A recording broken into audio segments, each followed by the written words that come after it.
দীর্ঘদিনের বকেয়া ৫% বিলম্ব জরিমানা দ্রুত পরিশোধের দাবিতে প্রতিবাদ সমাবেশ করেছে গ্রামীণ ফোনের সাবেক কর্মকর্তা কর্মচারীরা।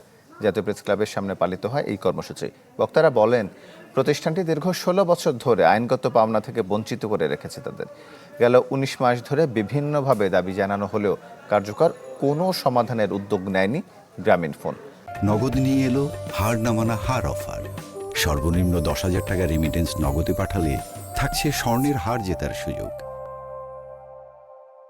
আদালতের রায়কেও বিভিন্ন সময় অবজ্ঞা করা হয়েছে বলে অভিযোগ তাদের।